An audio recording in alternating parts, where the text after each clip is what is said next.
Unsere Tiere sind vom Frühling bis im Herbst immer auf der Weide. Ich bin der Werner Gschwind. Wir machen einen Weidemast mit den Rindern und mit den Ochsen. Sie können nur das futtern, was auf unserem Hof wächst. So wie es die Natur auch machen. Wenn wir mehr Fläche hätten, hätten wir vielleicht mehr Tiere, aber wir haben ein trockenes Gebiet und bei uns wächst nicht mehr Gras. Das heisst, wenn wir nicht mehr Gras haben, haben wir oft auch nicht mehr Tiere.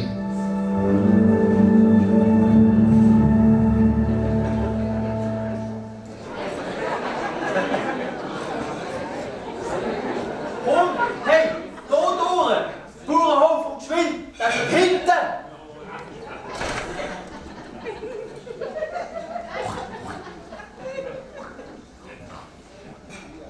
Nein, wir sind hier falsch. Wir hätten dort hinten links sollten, aber du hast ja unbedingt rechts gehen. Also, mein Näschen, das sagt, dass wir hier richtig sind. Jo, dein Näschen, das ist schon seit Jahren verstopft.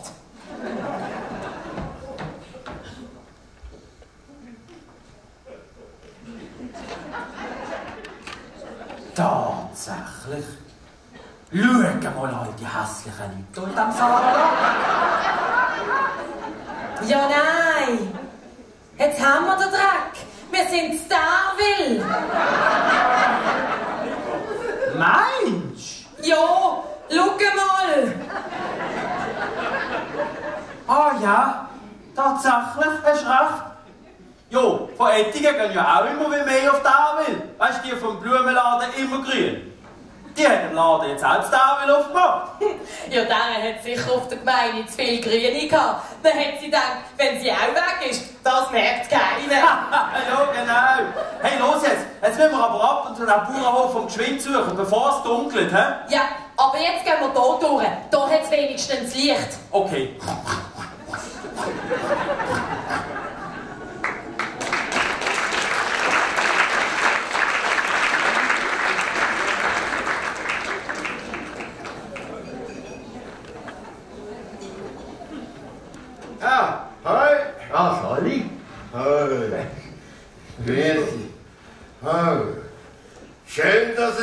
so Plauderbänkchen gibt.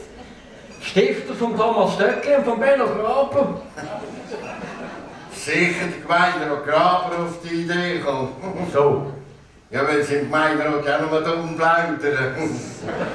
Nein, mit Plauderbänken sind dann die Hausfrauen gemeint. Sogenannte Plaudertaschen. Ah, ja, Menschen stünden hier die neuesten Gerüchte. Von das haben solche Hausfrauen keine Zeit. Ja, wie meinst du jetzt das? Die sind mit dem Lesen von der Frauenzeitschriften beschäftigt. Sie lesen die Glückspost und für sie. Seiten 1 bis 10. Akzeptiere dich so, wie du bist. Seiten 11 bis 20. In 4 Wochen 12 Kilogramm abnehmen. Seiten 21 bis 30. Leckere Tortenrezepte.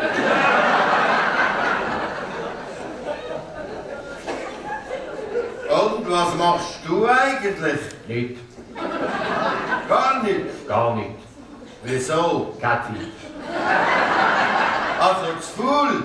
Nein, keine Zeit. Einfach keine Zeit. Ja, aber weißt du, einfach mal etwas machen. Hab genug gemacht, keine Zeit. Weißt du, was noch schlimmer ist? Ich bin Rentner und habe gerade Zeit. Wo gibt's nichts zu tun? Ja, noch bist du Beamter gewesen. Ja, weisst du, ich habe ja nichts gegen Beamte. Die machen ja nichts. Aber ich könnte gerade heulen. Willst du auch ein Papiernastüchlein? Ah nein, ich glaube nicht. Dort steht ja Tempo drauf. Du, auf der Gemeinde hat es neue Beamte gegeben. Ah ja? Das gar nicht gemerkt. Eben. Die dürfen auch kein Viagra nehmen. Wieso? Sonst steht noch einer mehr rum. Also ich habe an der Arbeit wenigstens immer 100% gegeben. Oh, schön für dich. Du, ich denke, jeweils vom Montag bis am Freitag 20%, gell, geht auch 100. Du, da fällt mir doch gerade noch einen ein. Kommt der Mann zu oben, spät, müde von der Arbeit heim. Da sagt sie, Schätzchen, du Schatz, schau mal, das Tischbein ist kaputt. Kannst du es bitte richten?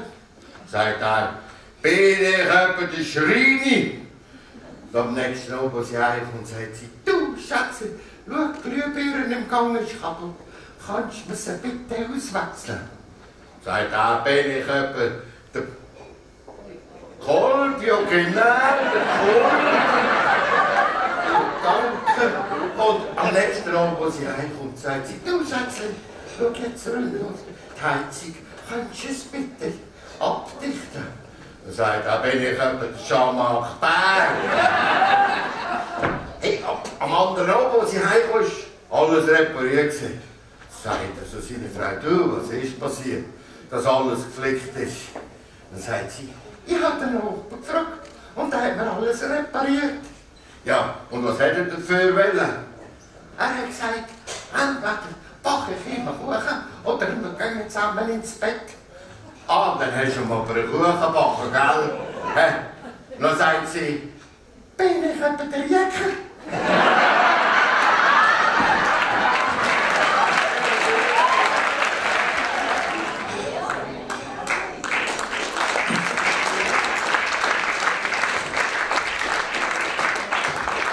Hallo zusammen, hört man mich?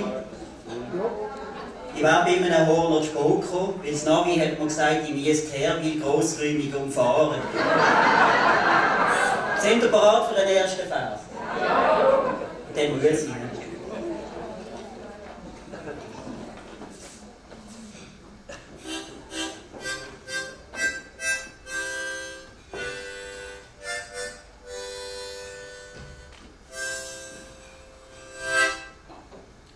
Mein Helgenträger hat sich das Jahr im Süden in die Sonne legen. Aus diesem Grund muss ich heute für euch meinen Ständer selber heben. falls du da vorne jetzt Lätze denkst, dann müsst ich aber fragen, warum stehst du ständig drauf? Meine Augen sind da oben.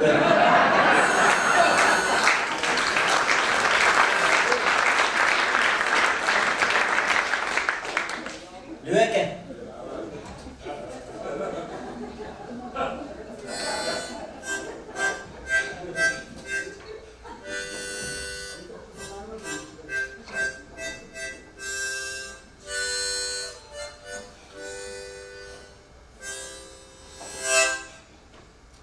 Der Frauenstreik, letzten Juni, ich hätte ihn fast vergessen. In Sinn gekommen ist er mir dann wieder, wo ich im Tram bin gesessen, auf dem Weg zur Arbeit. Nur Männer. Und das kommt dazu, ich konnte einen Sitzplatz wählen und geherrscht hat himmlische Ruhe.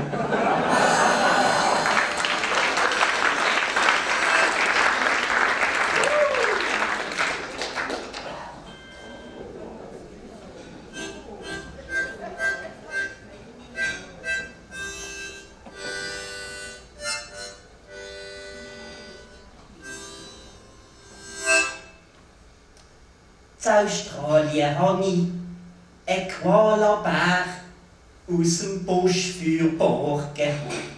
Doch der Basler Zolli hat ihn nicht wollen, er mich nicht nur sorgen.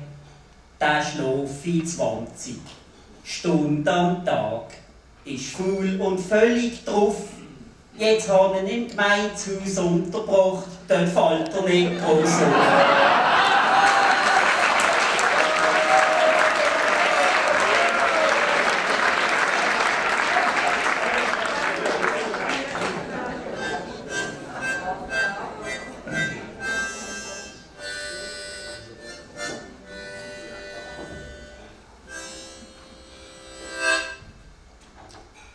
Wenn ich schon grad im Zolli bin, noch mag's vielleicht auch gelingen. Und hab probiert, im Gorilla dort Zeichenspruch beizubringen. Der schaut nur blöd aus seiner Wäsche. Ich verlang da glaub ich zu viel. Noch sagt er plötzlich, ey Alter, ich bin kein Affe, ich komm aus Herwil.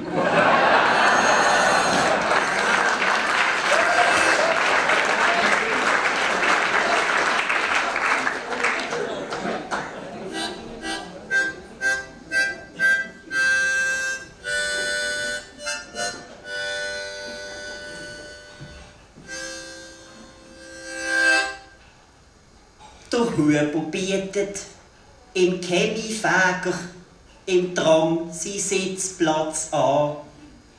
Ich sehe am Ruß, sie haben heute geschafft und sind ein fleissiger Mann. Der Ruß meint er, kam nicht vom Schaffen. Falls ihn das interessiert, sie Feierabendbier im Schwarzen Bären, sie wenig eskaliert.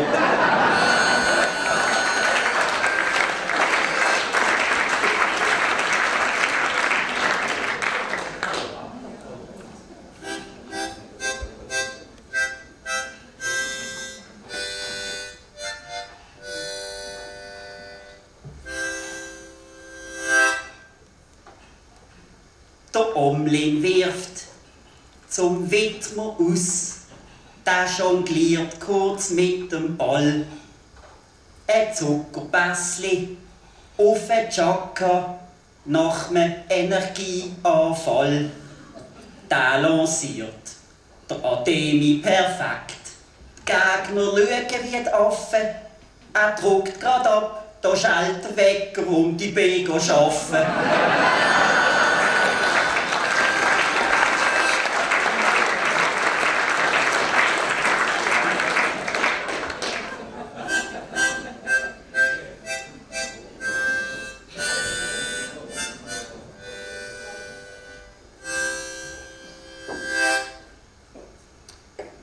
Flieger von der Patrouille Suisse haben das letzte Dorf angeflogen.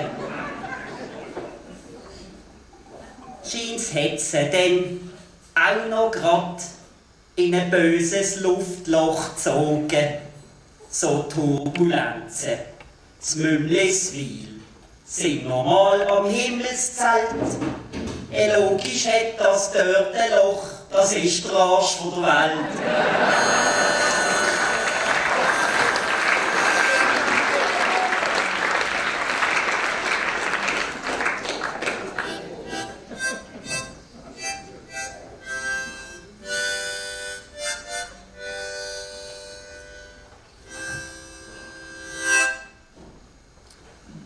Letzten Sommer kommt ein zu mir, du hast einen kleinen Moment. Hast du nicht gewusst, billige Flipflops, die machen impotent. Noch habe ich ihm gesagt, dass ich mir da keine Sorgen machen muss. Das betrifft mich nicht, ich trage die Dinger umeinander Fies.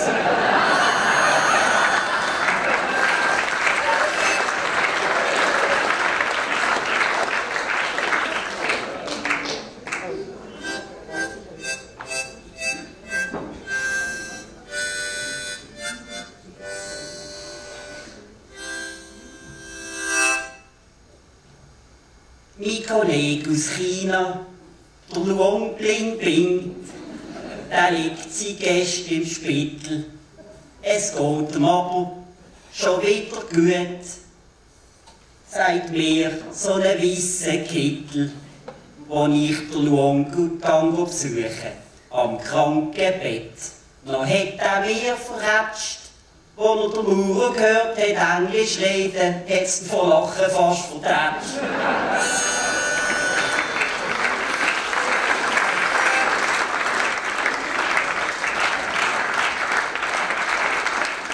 Jetzt habe ich noch speziell einen für Meier Weber. Wo haben Sie?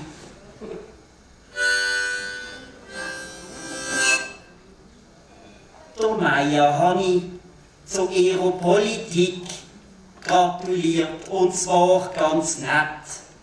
Sie hat sich gefreut, ich habe bei ihr jetzt einen Stein im Brett.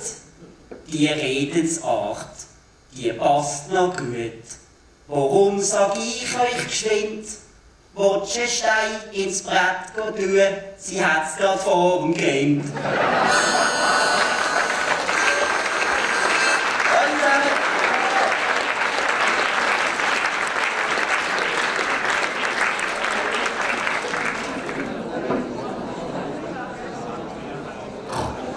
So komm, Dicke, beweg dich ein bisschen. Wir haben nicht den ganzen Tag Zeit. Hey. Sag einmal, was heisst du eigentlich Dicke? Ich habe ihn voll abgenommen. Höchstens Telefon. Nein, ich mache jetzt eigentlich seit neuestem einen portugiesischen Ramadan. Portugiesischer Ramadan? Was ist denn das? Hä? Ich esse nur noch, wenn es niemand sieht. Du, aber ich glaube, wir sind da immer noch falsch. Da kommt mir alles so unbekannt vor. Ja, ich bin ja dir nachgelaufen. Ja, super. Und ich dir. Nein, ich glaube, da sind wir immer noch nicht richtig. Wieso meinst du? Schau mal.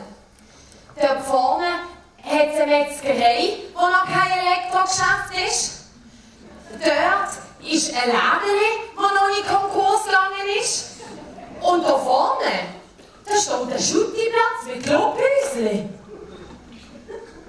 Hey, du hast recht. Weißt du was? Ich glaube, wir sind hier zu Arsch bei Gott. Das könnte noch sein. Oh, schau. Jetzt ist gerade der Äppli mit seinem Sportflitzer durch. Du, dem können wir gerade machen. Bis auf Ettigen, der geht sicher zu seinem Kätzchen. Komm schnell.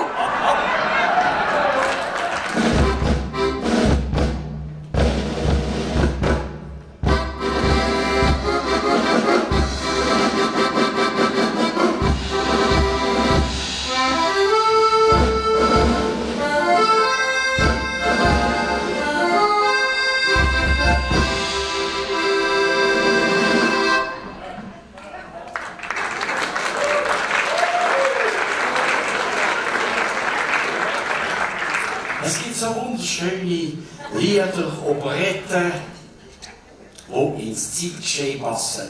Wunderbar.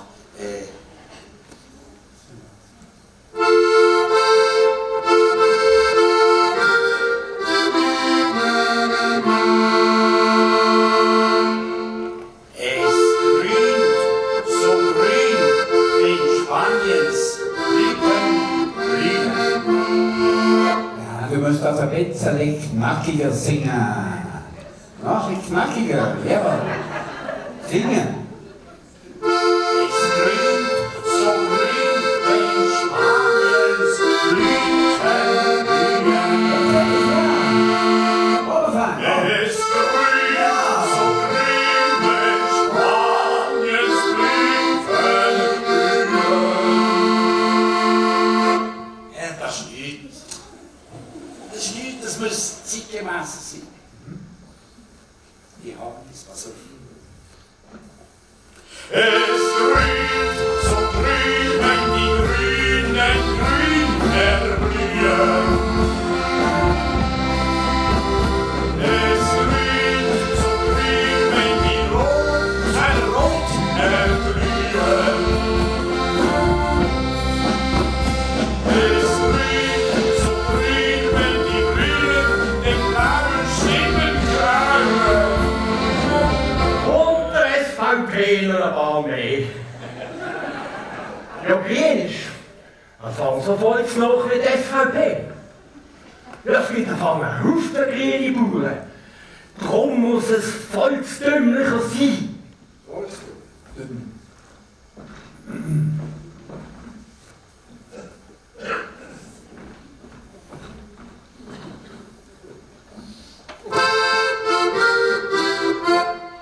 Krumme Beine kann sie haben, aber grün muss sie sein. Grün muss sie sein, grün muss sie sein. Rote Röcke kann sie tragen, aber grün muss sie sein. Grün muss sie sein, muss sie sein.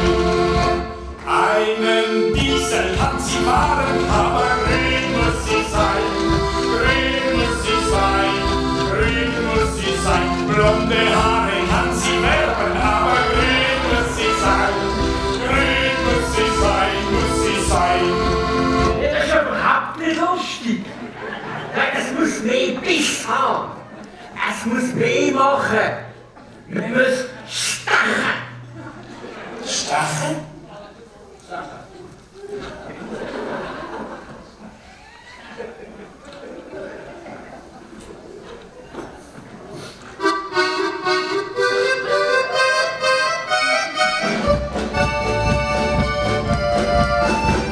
Die nackte Zahle nach der Bade hat man die Landschaft verrissen.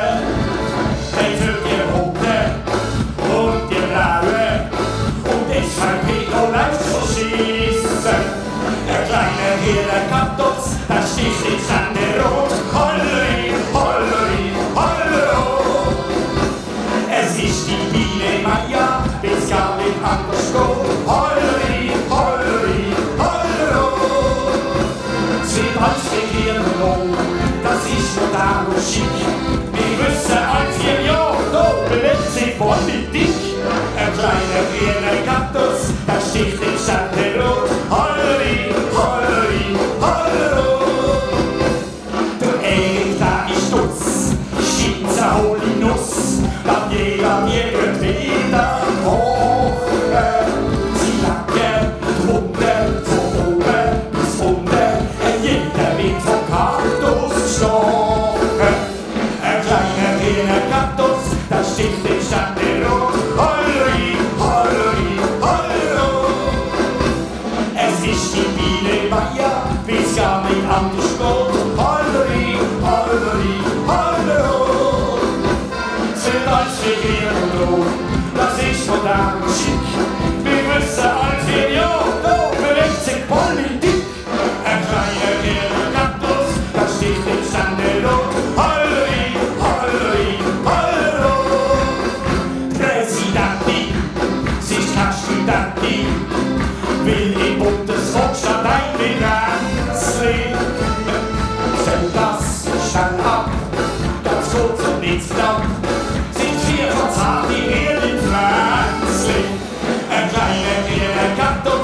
Stift im Ständerot. Holleri, holleri, hollero.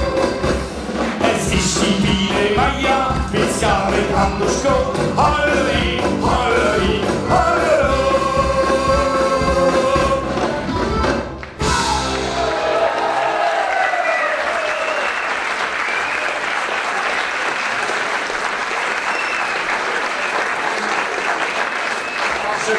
Danke vielmals. Wir heißen die frisch gewählte Ständerätin Meier Graf für oben ganz herzlich willkommen.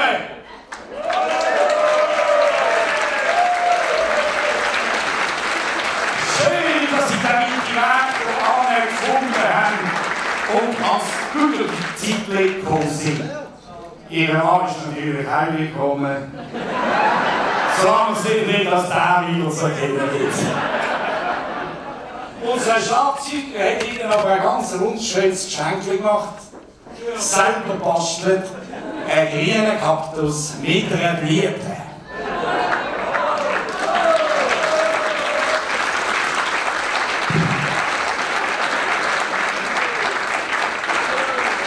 Das Schlüssel ist auch nicht abgewachsen, gell? Ja, Valentinstag. Man schenkt Blumen. Ihr Mann hat auch Blumen eingebracht. Nein, ist ja der wieder.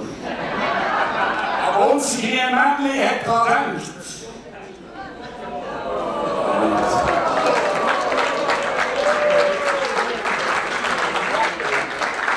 Wir gratulieren Ihnen und willkommen ganz herzlich zum Halle im Ständerot. Und da war ein toller Applaus, Sie hätten es jetzt privat geschafft.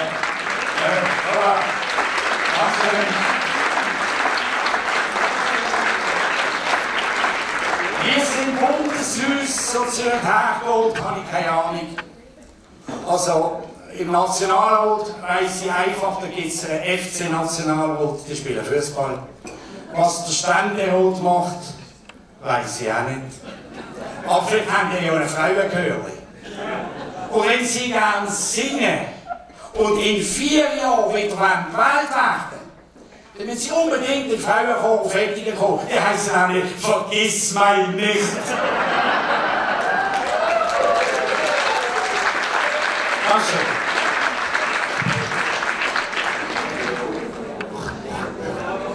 Ich mag nicht mehr laufen.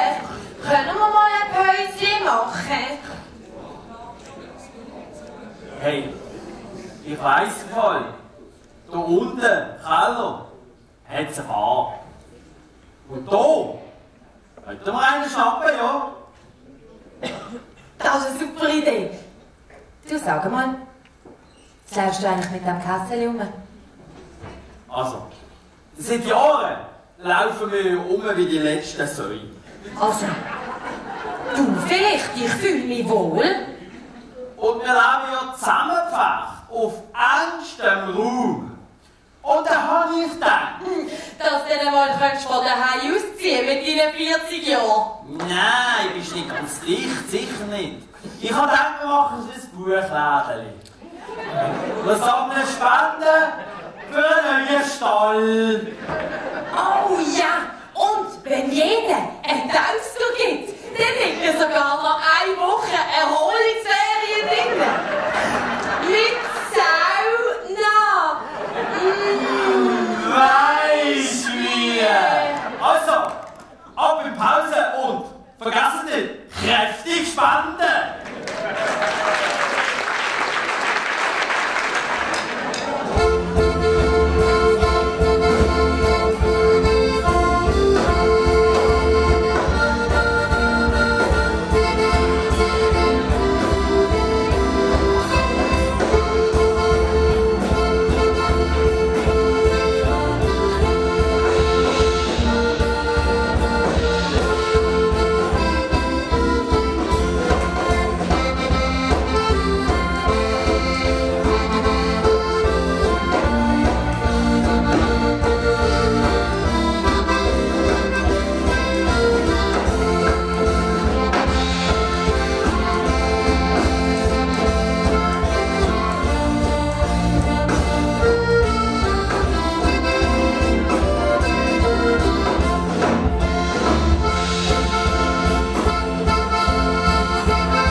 Birsigtalbrot verkauft der Buri Forsch und der Landwirt Christian Thüring seit 20 Jahren an der Astros-Tannenbäume, die im Wald von Ettigen gewachsen sind.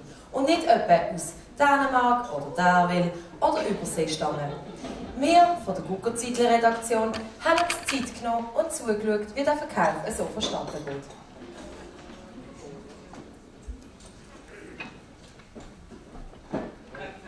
Kommst? Guten Abend, Herr Buri. Guten Abend. Wir würden gerne für Weihnachten einen Tannenbaum kaufen. Oh Tannenbaum, oh Tannenbaum. Was können Sie da empfehlen? Ja, wir haben Rottannen und Weisstannen. Was ist der Unterschied? Die eine sticht, die andere weniger, wie bei den Frauen. Ja, die Weisstannen sind beliebte Weihnachtsbäume. Sie verlieren die Nadeln weniger schnell. Und sie verströmen den typisch harzigen Duft. Hingegen die Rottannen sind günstiger, aber dafür verlieren sie die Nadeln schneller. Also ich habe ja definitiv nicht die günstigeren. Ja, aber das heisst, wenn ich jetzt die Rottannen nehme, dann habe ich an Weihnachten gar keine Nadeln mehr dran. Das ist ja logisch, es ist Februar.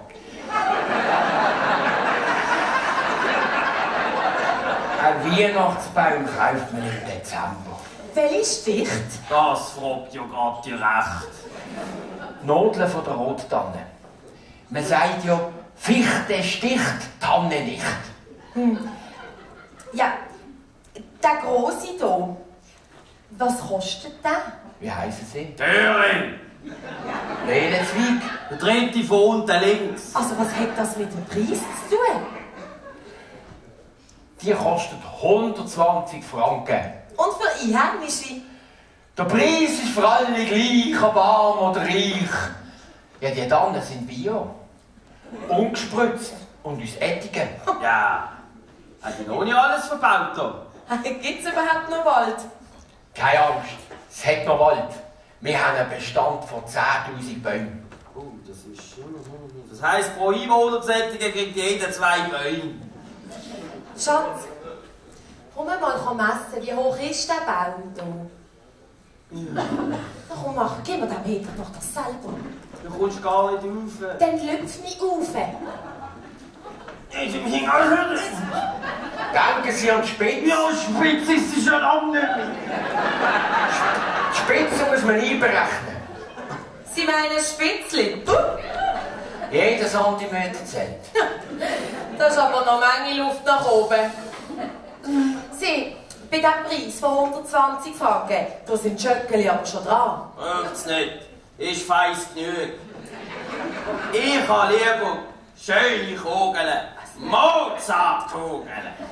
Nein, das ist der Preis von der blotten Baum. Na, die Zahlen. Nein, also mir längt's. Wir kaufen den Baum am Black Friday. Schatz, wir gehen. Oder wir kaufen ihn nach Weihnachten. Dann ist er nämlich gratis. Zahlen, was du willst, aber können wir niemand verbieten.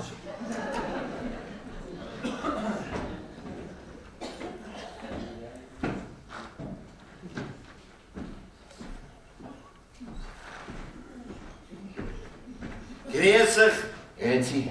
Ich bin der Schagi Bohnenblösch von Omelingen. Uri, freut mich. Habt ihr noch Bäume bei euch oben sind sie ausverkauft? Schön. Ja, schauen Sie hier, das haben wir. Das ist ein schöner Besen hier. Was schweigt ihr für den? 120 Franken. Die Preise sind für alle gleich, ob arm oder reich. Aber für das Geld bringt ihr ihn auch auf Omelingen, hm? Die Bäume sind Bier, die kosten. Ah ja, das sind unsere Säue auch. Und die grunzen noch wenigstens zu dem Preis. Wie bringe ich jetzt den Baum auf Omelingen? Habt ihr noch kleinere? Ja, der zum Beispiel. Was kostet denn der? 70 Franken. Das Jahr 60. Ah, wir haben gut gezittelt, gell? Aber bei diesem Preis ist der Ständer dran. Es gibt keinen Baum mit Ständer. Ja, aber das steht doch nicht vom alleine. Den kann ich doch nicht die ganze Zeit allein heben und Elvis singen. Lauf mich Ständer. Nein, das ist komisch. Nein, wo gibt's so Ständer? In der Landi. Ah, da kann ich ja den Baum gerade dort kaufen und der ist noch billiger.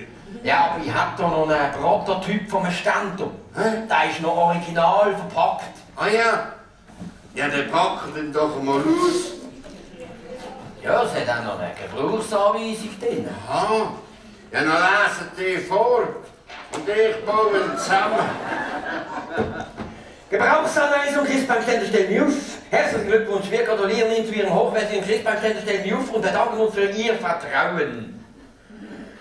Lesen Sie vor der Verwendung dieser Gebrauchsanweisung gründlich durch und befolgen Sie unbedingt die Sicherheitshinweise. Außer Reichweite von Kindern aufstellen. Alle Kinder rausschicken, alle Kinder raus. Kühl und trocken aufbewahren. Ja, ein Bier wenn wir jetzt auch recht. Fang's jetzt mal an. Gebrauchsanweisung Christbaumständer stellen mich auf, Komfort LXL, XXL. Anwendungsbereich und Sicherheitshinweise. Erstens, Christbaumständer nur gemäß nachfolgender Gebrauchsanweisung und ausschließlich zum Aufstellen von naturgewachsenen Bäumen verwenden. Jede bestimmungswidrige Verwendung, insbesondere das Aufstellen von Wäschespinnen, Fahnenmasten oder Hin- und Weißschilder, Federball- und Flugzeugfangnetzen ist ausdrücklich untersagt. Schäden infolge bestimmungswidriger oder unsachgemäßiger Verwendung sind von der Haftung ausgenommen. Flugzeugfangnetz? Ist echt das wegen dem Südanflug, hä? Christbaumständer nur im Wohnbereich verwendet. Ja, das ist doch logisch, ich kann die ganz so gut an der Waldweihnacht gehen. Beim Aufstellen des Baumes ist zu beachten, dass sowohl der Christbaumständer als auch der Baum einen geraden und festen Stand haben. Für einen sicheren Stand muss der Stamm eine gerade Anschnittfläche ausweisen. Bei einseitig oder übergewichtig gewachsenen Bäumen sollte auf eine ausgewogene Ernährung, Gewichtsverteilung geachtet werden. Überzeugen Sie sich anschließend vom sicheren Stand des Baumes. Ja, aber der ist ja krumm abgesagt. Ja, das kommt drauf an, woher man schaut. Christbaumständer nicht von Kindern benutzen lassen. Ja, das ist ja schon das, hat ja gesagt. Christbaum zunächst immer ohne Baumschmuck und Kerzen aufstellen. Ja, das ist ja im Preis nicht inbegriffen. Beim Aufstellen des Baumes darf das Fußpedal des Christbaumständers nur mit dem Fuß betätigt werden. Klemm- und Quetschgefahr. Achten Sie dabei besonders auf die Kinder. Ja, das ist ja schon, das habe ich ja gesagt, der geht jetzt endlich weiter mit dem Christbaumständer nicht verändern oder baulich manipulieren. Ja, wir haben ja noch nicht einmal angefangen. Vor jeder Benutzung prüfen Sie bitte Ihren Christbaumständer auf mögliche Beschädigungen sowie die einwandfreie Funktion der Klemmvorrichtung. Das kann ja gar nicht defekt sein, wir haben ihn ja noch nicht gebraucht. Wasser erst nach dem Einsetzen des Baumes und ausschließlich gemäß nachfolgend beschriebener Anleitung einfüllen, das sonst Wasser austreten kann und den Boden beschädigen. Der Baum kommt wahrscheinlich vor mir etwas zu trinken über. Echte Kerzen unbeaufsichtigt brennen lassen. Wir empfehlen bei trockenen Bäumen die Kerzen nicht mehr anzuzünden. Ja, was hat jetzt das mit dem Aufstellen zu tun? Ach, die Herstellergarantie. Erstens, der Hersteller der Firma Stellenjuf GmbH steht im Rahmen dieser Garantiebedingungen für die Gebrauchstauglichkeit seiner Christbaumständer Stellenjuf. Die Garantiezeit beträgt 10 Jahre und beginnt ab Datum des Kaufes. Ja, bis dann haben wir ihn ja noch nicht einmal aufgestellt. Die Ausübung der von der Firma gewährten Herstellergarantie durch den Käufer setzt voraus. Jetzt hätten Sie doch aber Luft mit dem Zeich. Himmelsterne, wie geht das jetzt? Während der Garantiezeit auftretende Mängel der Jetzt hören Sie doch einmal einfach mit dem Zeich auf. Stellt mir jetzt, stell mich auf. Diese Garantie gilt ausschließlich für den unter Ziffer 1 bezeichneten Originalbaumständer des Herstellers. Okay, jetzt geht's los. Sie erhalten den Christbaumständer in geschlossenem Zustand. Ja, das nehme ich an. Die Sicherung, die den Spannungsmechanismus gegen unbeabsichtigtes Lösen sichert, ist fixiert. Lösen Sie die Sicherung A durch Verschieben des roten geriffelten Schiebeknopfes in Richtung grünen geöffneten Schlosses. Ja, was ist jetzt? Sind wir jetzt da auf einer Kreuzung rund oder grün. Ich sehe hier keinen rot-grünen Schiebeknopf bei der Ständerotszone. Entweder rot oder grün. Dann das Fußpedal mehrmals bis zum Anschlag nach oben drücken. Die Klemmvorrichtung öffnet sich dabei stufenweise. Also so, pum, pum, pum, wie bei einer Schlanze. Yes.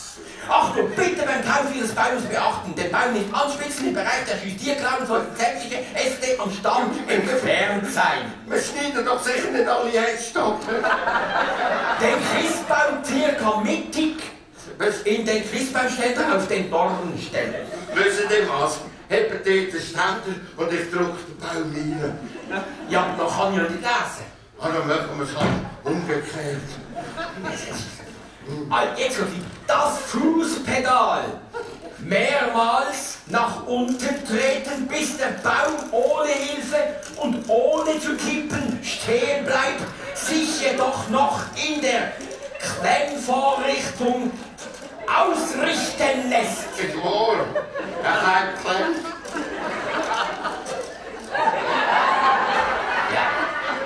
Ja, Sie müssen auch nicht so hektisch puppen. Ja, wir machen es ganz viel. Machen Sie das daheim auch so? Ja. Im Kochen? Jetzt, hey. Und jetzt? Bis er sich in der Klemmvorrichtung ausrichten lässt. Was ausrichten wir beim Militär? Treten Sie einige Schritte zurück und prüfen Sie, ob Ihr Baum gerade steht. Der steht aber immer noch rum. Jo, vielleicht muss man den grünen Knopf ein bisschen nach rechts schieben. Was? Was denn mein Grün? Nach rechts schieben? Das klemmt bestimmt. Sie können auch die Videogebrauchsanweisungen auf Ihr Smartphone herunterladen. Und dann steht da noch, Ständer nach dem aufgedruckten Ablaufdatum nicht mehr verwenden. Ja, so bis der Baum steht, das Ablaufdatum definitiv überschritten. Wisst ihr was? Ich glaube, ich kaufe einen Plastikbaum. Beim Chines. Der steht sicher und ich kann ihn das nächste Jahr wieder brauchen. Das ist aber nicht Bio. Ja, aber die Hauptsache ist, er ist grün. Wünsche mir wohl.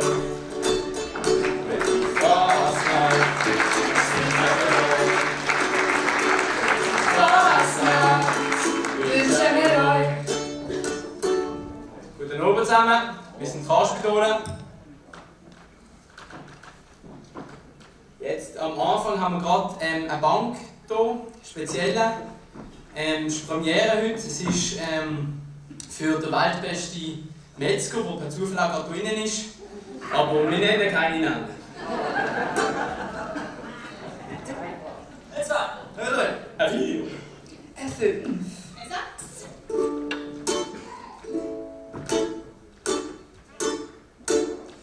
Beim Braun, wo ganz im Metzgerschuppen ist eingebrochen worden.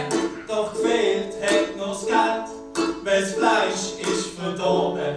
Wir haben den Datum gefunden, es ist wirklich nicht zum Glauben. Keine Spende findest fürs Gutläden von Schaf vor Lauben.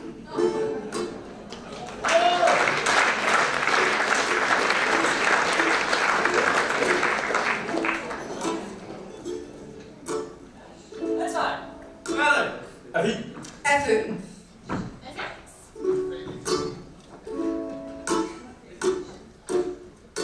Es ist schwierig, ein guter Fass in der Altane zu singen. Hast dies Jahr wieder versucht, lange gute bringen. Egal, wie gut der Fass am Schluss auch war. Lachen tut sowieso keiner, denn der Tisch ist immer leer.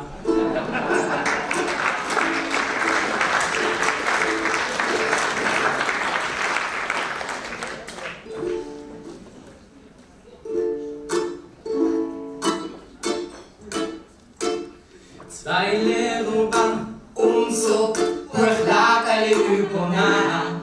Schaffen, wenn sie nicht mehr so reines Geld einfach gern. 100.000 Paar auf die Hand, gerechnet ohne Strategie. Jetzt ist uns einiges klar, das müsste jetzt weiter wieder sein.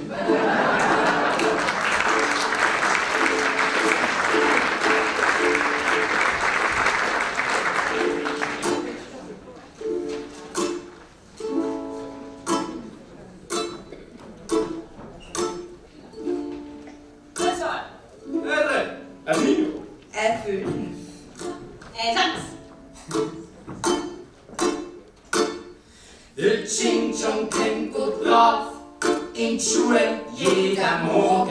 Das Coronavirus macht ihm gar keine Sorgen. Durch Leid haben sie Türen Glück am Morgen aus dem Haus. Hat der Garten Zweck und windet, dann lassen wir die Schule nicht aus.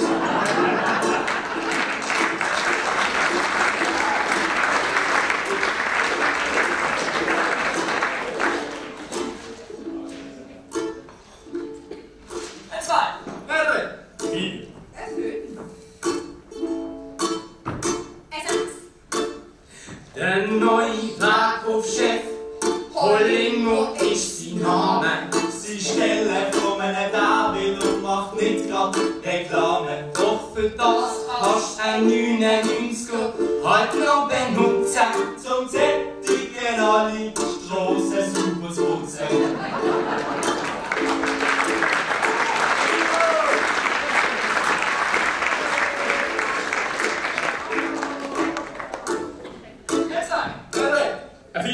Cinco.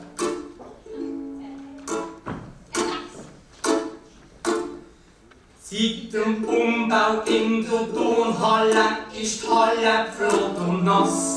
Kinder gehen dort in Schwimmunterricht und haben riesen Spass. Das Feuerschutzsystem funktioniert und alles läuft. Und zum Geld verdienen haben sie es grad am Notre Dame verkauft.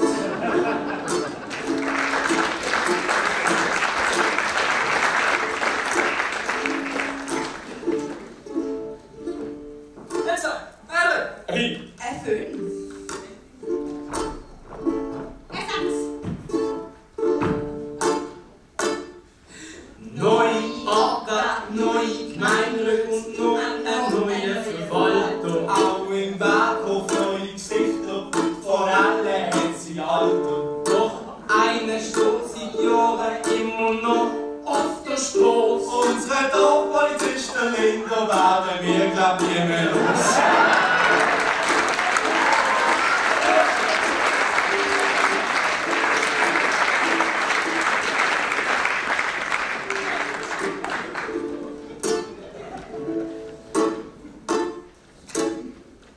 Als nächste Bank brauchen wir ein bisschen Unterstützung von euch.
Sie machen das Ganze neu. Die Köpfe, die das geplant haben, die bleiben ihrem schlechten Ruf treu. Der Scheiß Teig, na na na na na, das ist ein Riesensteig, na na na na na, Stein, na na na na, die Idee-Spielerei. na na na na. Ja, das Projekt ist voll in Hose. Wir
miteinander.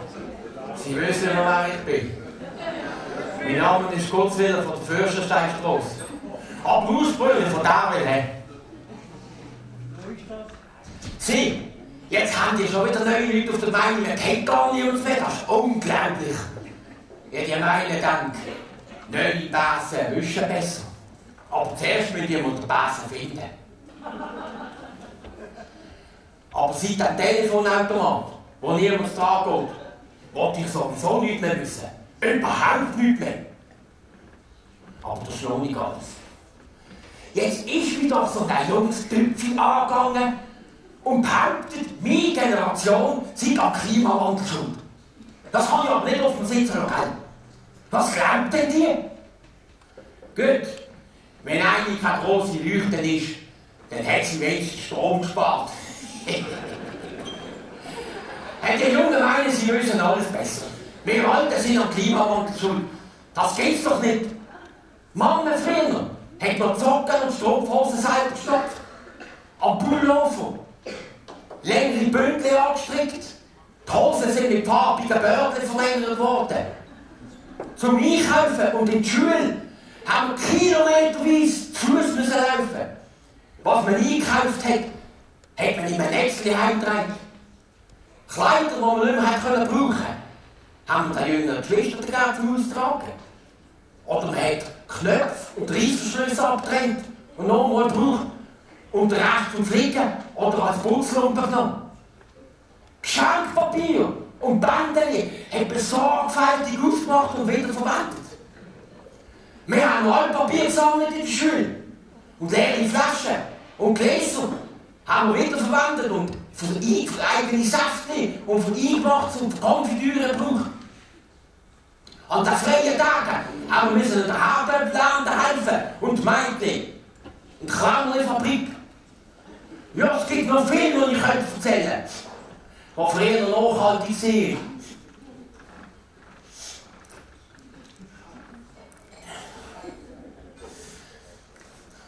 Nein, jetzt müssen wir sich von diesen jungen Rotzlöffeln so etwas anhören lassen. Ich weiß mich gar nicht drauf. Sie werden mit dem Mercedes von Mami in die Schule fahren, dass wir extra eine rote Zone vor dem Schulhaus bauen. Ja, und mit ihren SUVs verstehen sie am ganzen Weg, dass man mit dem Velo nicht durchkommt.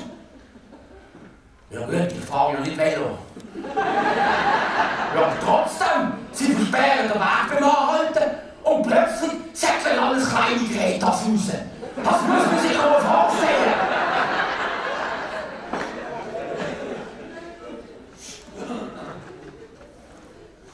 Ihre Handys, die haben 20-mal höheren Stromverbrauch, als wir in der ganzen Kindheit hatten. Auf die Schulreise gehen sie mit EasyJet. Denn wir haben noch Papierflug gebastelt und sind verbauen. Und von denen, wenn wir uns sagen, und wir Alten nicht würden ihr Leben ruinieren, das geht ja keine Ruhe heute. Jetzt haben wir zuerst mal das Kindzimmer aufräumen. Wir haben keine elektronischen Spiele gehabt. Unsere WhatsApp sind Zettel unter dem Schulbank. Wir haben noch mündlich miteinander kommuniziert und uns verabredet. Ein Telefon hat eins drauf und das war nur für Notfall. Ja, die Dame, die gehört da, die Greta, die Pippi Langstrumpf, will uns etwas über die Umwelt erzählen. Dabei fährt sie in der ersten Klasse vom Klimakit. Die Jungen lassen ihren ganzen Mist, die Jungen, und jetzt von der Idiot, die Jungen schießen ihre Kleidung. Ja, jetzt hast du länger. Die Jungen schießen ihre Kleidung nach 2-mal Tragen vor und produzieren Abfall ohne Ende. Und dann Open Airs, dann lassen sie den ganzen Plastikmüll einfach liegen. Ja, so ganz Zeit lassen sie stehen. Und dann lassen sie den ganzen Mist von ihren erwachsenen Sklaven zusammenräumen.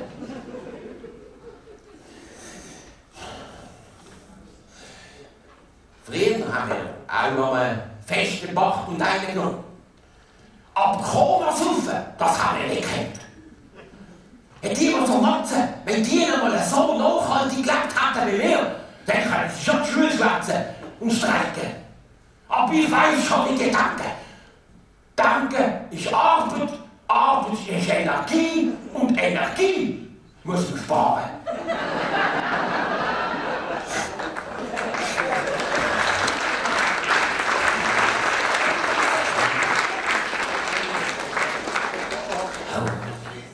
Ich weiss schon, dass man etwas gegen den Klimawandel machen muss. Und Gletscher schmelzen. Aber die Gletscher, die nehmen es ja noch gelassen und sagen, wir werden See.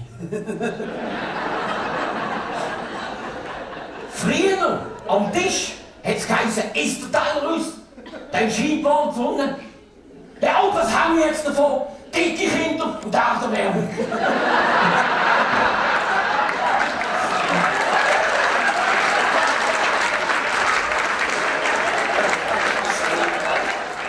Also der Trump, der macht sich keine Sorgen um den Klimawandel.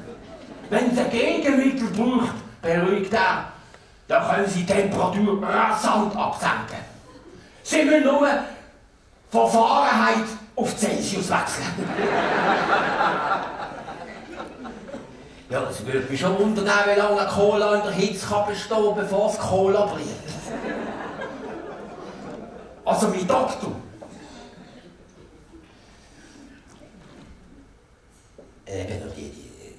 Die Grünen. In Ettigen, haben Sie das gewusst? In Ettigen hat es alles wie mehr Grün. Obwohl alle Wochen Grünabfuhr ist.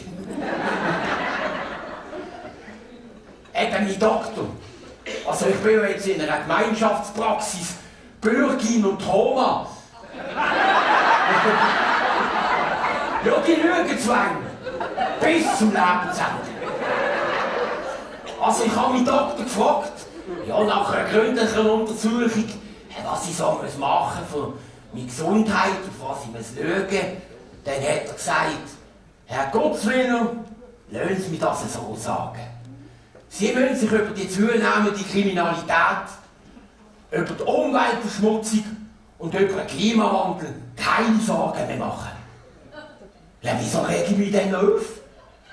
Ja, aber es gibt bestimmt noch etwas, wo ich mich aufregen kann. Kommen Sie, Herr Gottswiller. Ich bringe Sie aufs Zimmer. Sehen Sie! Ja, das Büssi regt mich schon wieder auf! Man kann allein laufen! Jetzt gibt's dann viel zu essen! Als Grusige!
müssen hier durch. Der Äppli hat eine Reifenspur gelegt, dann können wir gerade doch ein bisschen fertigen. Weisst du, also wie bei Märchen Hänsel und Gretel. Ja, früher haben sie die Märchen vom Hänsel und Gretel erzählt. Und heute haben sie uns Gretel von Schumberg. Also hör jetzt auf den Boden zu sagen. Da ist ein Stall. Das könnte geschwind sein, dass sie vom Rahmen wären. Schauen. Ui.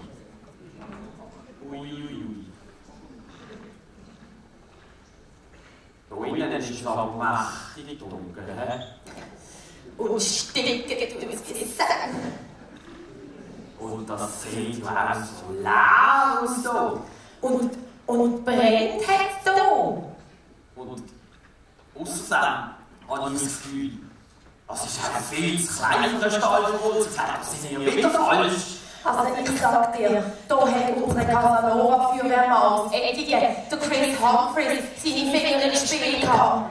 Meinst du? Ich glaube, der hat vorher auf die Scheisse und hat vergessen, das Papier abzureissen. Ja, und dann ist er nicht nur schnell in die Stange herabgekommen. Also das wäre mir beim Eingewicht garantiert nicht passiert. Stimmt. Dann hat er riesen Loch am Boden gegeben. Hey, weisst du, jede Sauerei. So, komm, ab! Wir müssen den Ofen vom Schwinn suchen. Komm, geh mal da durch. Komm, ab! In Sätzen gefunden wir, wo die Schwelle oder über die Schwelle drüber fahren, wenn wir da sind. Also machen wir uns das Plus über Basel aus, dass wir so schnell wie möglich im Einsatzort sind. Ich glaube, wenn ich aufs WC gehe und von Hose gehen muss, dann hoffe ich einfach, dass es nicht alarmiert. Oder der Chris so Papier, dass schneller nicht eigentlich und wir verstanden haben, ganz eine spezielle Intuition, weil vor allem Flachrutsche, in der ganz zärtlich und intensiv in den Händen nehmen, ja, die kommen fast diese Zärtlichkeit in meine Frage. Ich weiß. Kann man nicht sagen, das ist schon lange her. Wir haben eine riesige Großstrecke, die man Einsatz abdecken. Und das Feuerlöschen selbst ist wirklich ein sehr kleiner Teil davon. Feuerwehrmänner, denke ich, sind sehr begehrte Frauen, weil wir auch sehr gut Ausmänner sind, weil wir so viele daheim sind. Aber ja, ich glaube, das ist, dass es passt. Feuerwehrmänner sind sehr begehrte Frauen, das würde ich mir schon werden.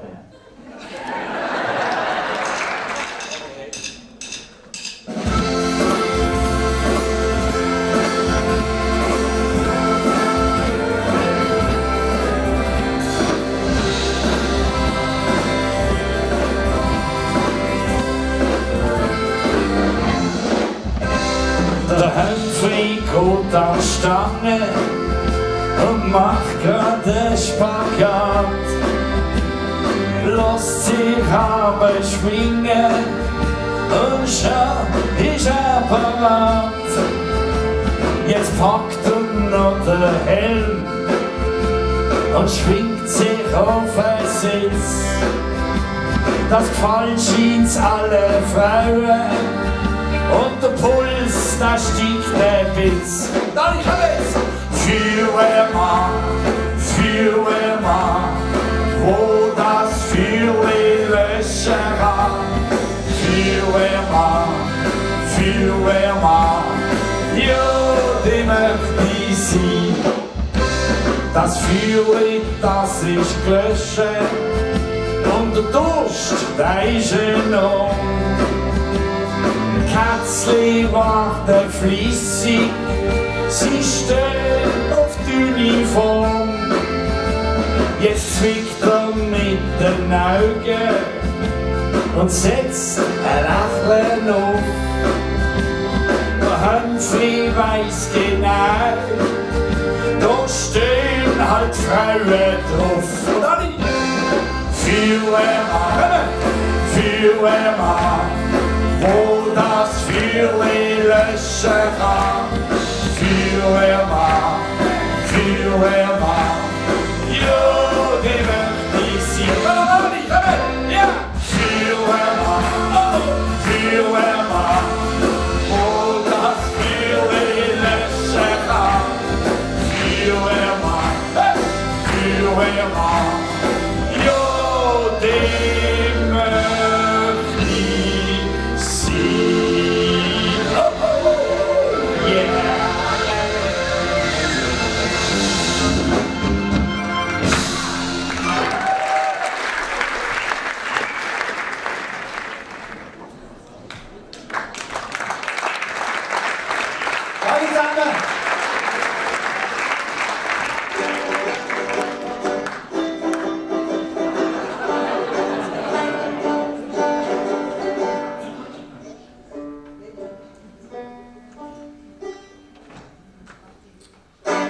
hat eine Studie gegeben, es ist in der Zeitung gestanden, also kann man es auch glauben, mehr oder minder. Im Kanton Basel-Stadt hat es schweizweit die dümmsten Kinder. Wenn die dummen Kinder dann erwachsen werden, das macht mir keine Sorgen. Da denke ich reell, da finden sie sicher noch irgendjemand zu der will eine gute Stelle.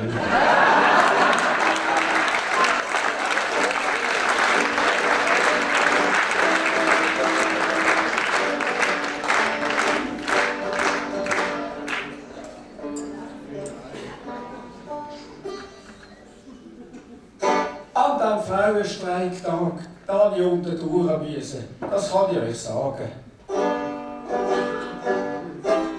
Man hat mich demütigt und Arbeit gemacht, liegt mir heute noch auf dem Magen. Man hat mich misshandelt und schikaniert. Ich bin nicht geschaffen für solche Sachen. Seit am Morgen musste ich den Kaffee selber machen.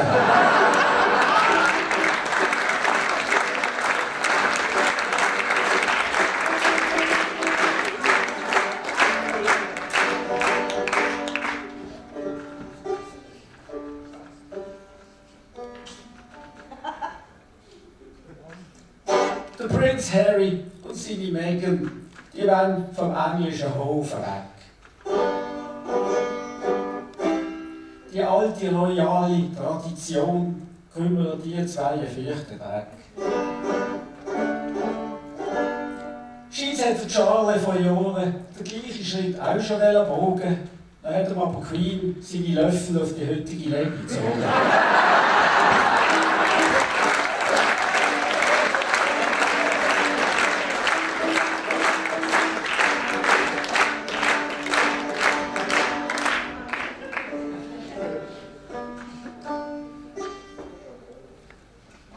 Ich habe meiner ledigen Tante letzte Pfingsten Ettige gezeigt. Oh, die haben das genossen.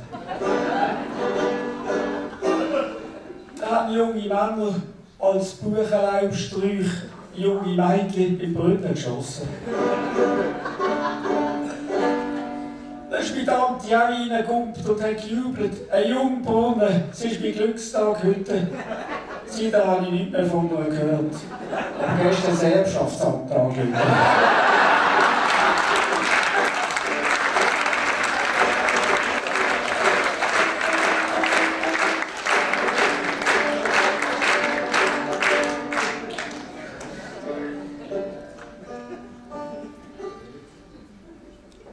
Ich bin letztens in einem Sutterbeck mit der Vorfreude auf ein feines 9 in meinem Herz. Ganz mir ein Mädchen bei, habe ich geflötet, das vertreibt mein Seelenschmerz. Es heisst nicht Mädchen bei, sondern Glücksbringer, guter Mann, tut die Backerzeugnis Verkaufsbeloderreihen. Sag ich, wenn das so ist, gute Frau, dann ganz mal alte Zwetschgenweihe.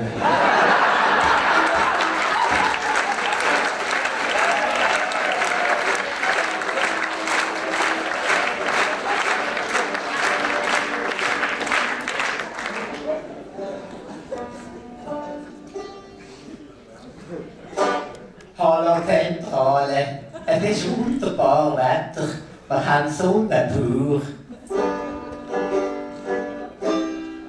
Wir sind jetzt gerade über Langenbrück, aber von diesem festlichen Anlass keine Spur. Seid auch auf der Zentrale von der Batterie Suisse nicht ganz ohne Vergnügen. So kommt es raus, wenn man die Lampe fliegen lässt.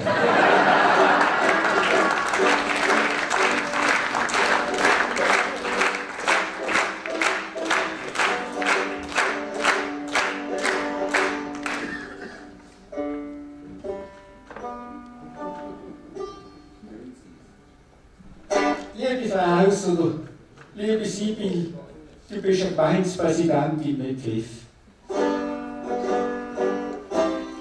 Ähnlich wie Frau Hollinger in Asch, hast du da alles im Griff. Du führst die Gemeinde mit Umsicht nach den verschiedensten Kriterien. Darum schenkt Ettigen dir einen funktionstüchtigen Camper für eine Ferien.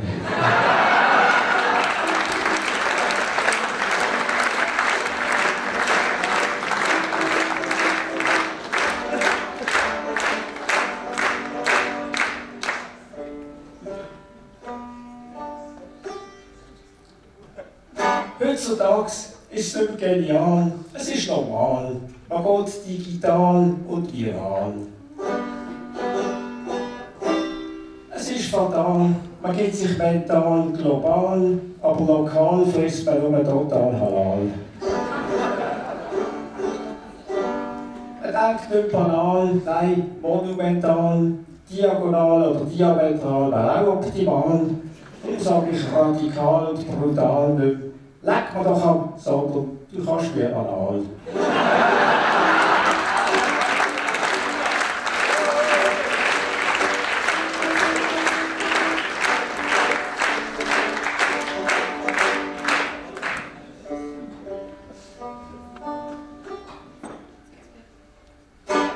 Im Halwilersee hat man einen Kaiman gesichtet.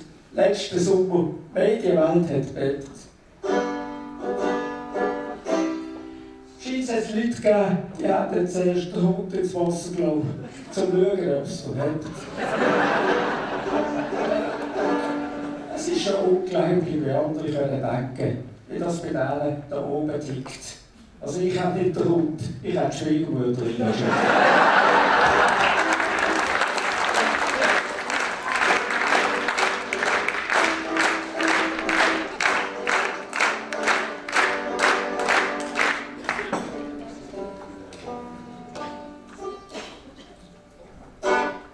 Federer zieht mit seiner ganzen Corona nach Rapperswil-Jona. Auch seine Putzfrau aus Pamplona, sie heisst glaube ich Ramona, tut bei ihm wohnen. Hätte können zu Ascona wohnen, zu Verona oder zu Barcelona. Er schaut ihm sein Lohn an, der verdient Millionen. Aber geht es ums Wohnen, geht beim Roger die Frau der Donau.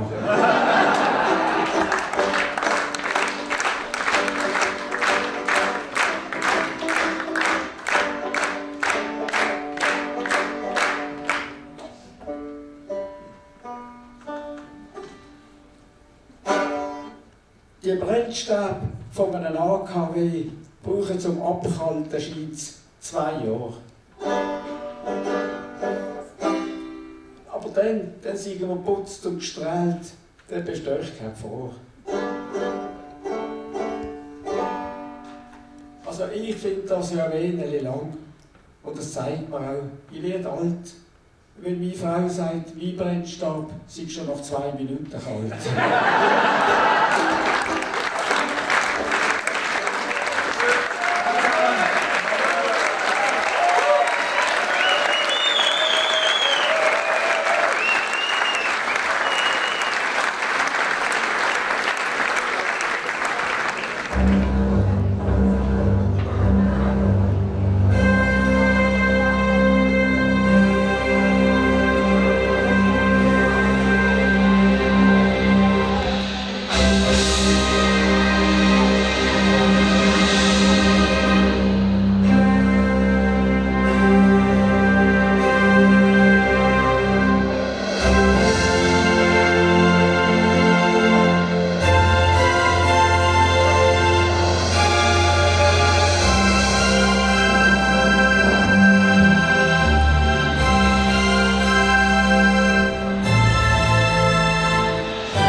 Ja, das ist Rufstein. an den grünen Ring.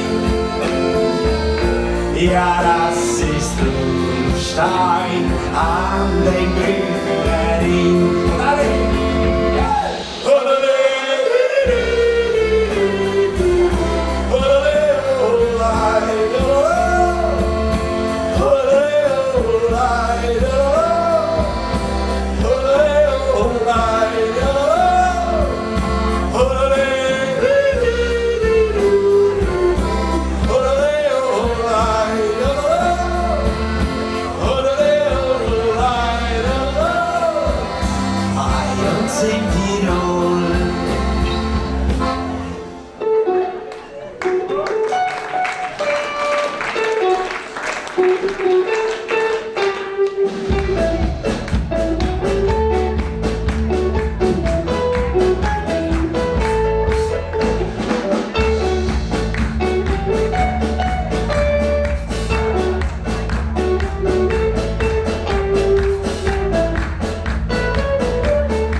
ist unter dem Tisch. Ah, da vorne. Im Ausgang. Nein.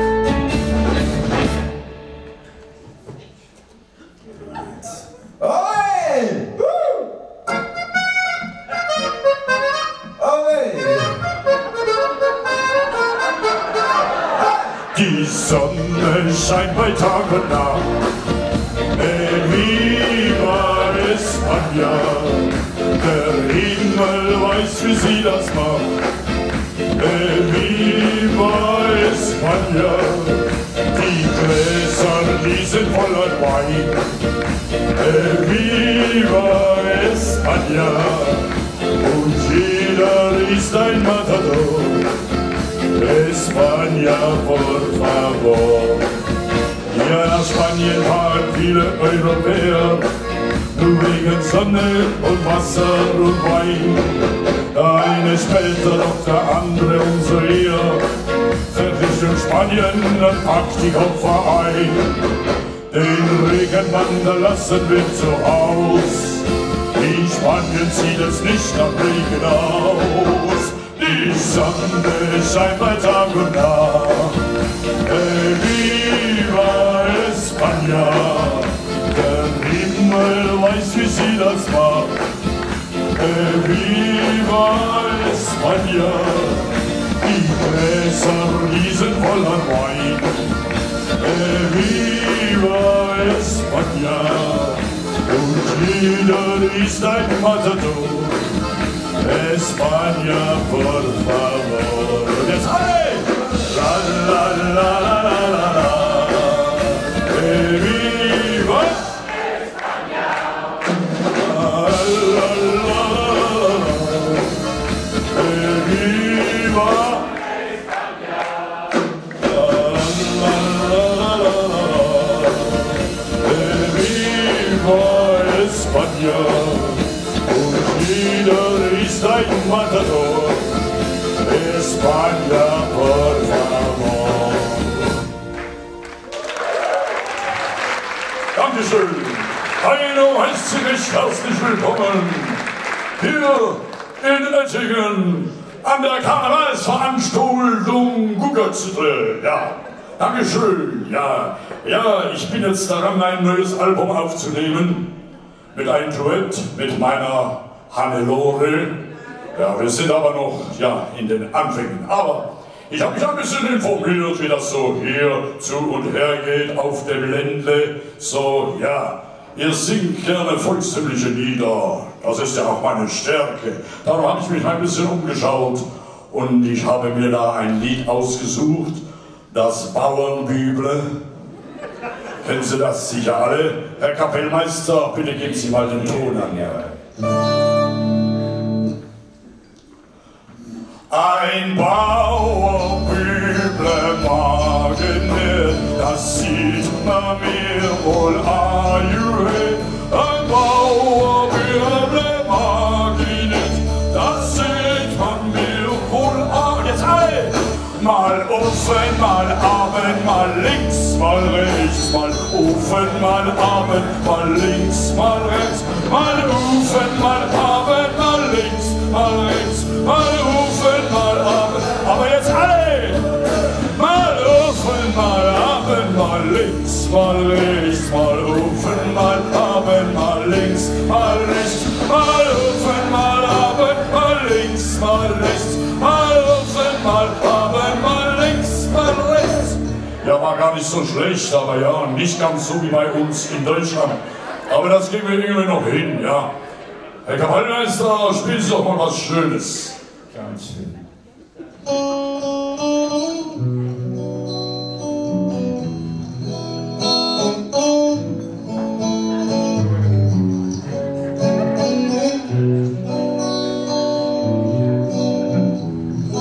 Entschuldigung, ich habe gesagt, was Schönes.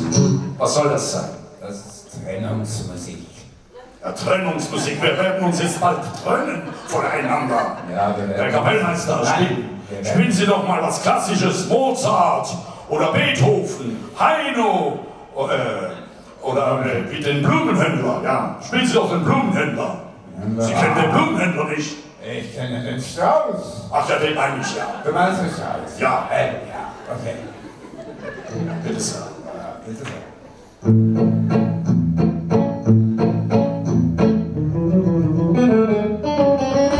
Und alle schunkeln! Kommen Sie, ja, jetzt können Sie zeigen, was Sie drauf haben, ja? Bitte sehr, kommen Sie! Und alle schunkeln! Ja, nicht schlecht, ja. Machen Sie weiter so. Da links ein bisschen, kommen Sie, schunkeln Sie. Ah, wunderschön. Ja, da macht es wirklich sehr. Auf Wiedersehen! Danke! Dankeschön, Ettingen!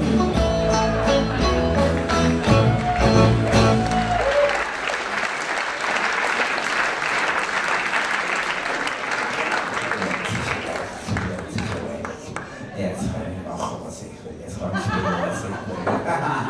Hallo! Hallo! Okay. Right. Yeah, yeah, yeah! You're not laughing, huh? Okay, come on. Yeah, yeah, yeah! Yeah, yeah, yeah! Yeah, yeah, yeah! Come on! Yeah, yeah, yeah! Let's rock tonight! Come on! All right.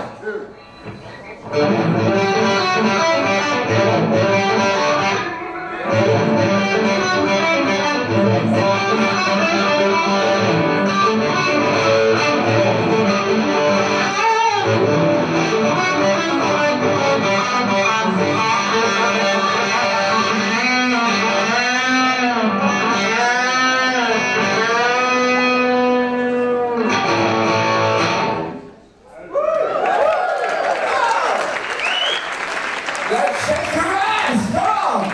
Jetzt sag Nummer 1. ACDC. Ja.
komm. Es wird schon langsam dunkel und jetzt habe ich doch auch langsam Hunger. Ja, wenn ich das gewusst hätte, dann wäre ich jetzt noch in der BLKB Bargeld holen und hätte mir ein Taxi bestellen. Du Gescheide, bei der BLKB-Zeitung bekommst du gar kein Bargeld mehr. Nur noch am Automat und du hast gar keine EC-Karte. Hey, apropos Karte. Das Karte hätte ich da. Hast du Lust auf ein Essli? Nein, jetzt will ich heimgehen. Ja, die Wanderschuhe habe ich auch mit eingepackt. Komm, jetzt laufen wir mal ein bisschen weiter. Ich glaube, das könnte geschwind werden sein. Also ja, guten Abend, ihr zwei. Habt ihr euch verirrt? Wieso verirrt? Du bist doch der Geschwindwerner und auch aus der Werbung. Ja, schon. Aber ich habe doch keine Säule. Wir haben nur Kälble und Rinder. Zur Säule habe ich nichts zu fressen. Da geht mir Natur. Zu wenig nicht genug Futter haben. Aber aus euch zwei können wir auch noch gute Säulenschnitzel machen. Hast du gehört? Der ist nicht ganz Hugo. Der will Säulenschnitzel aus uns machen. Nicht Hugo Werner heisst er. Nein, komm, stell ein Taxi. Um Himmels Gott, will ich wieder in dem Säulenhimmel landen.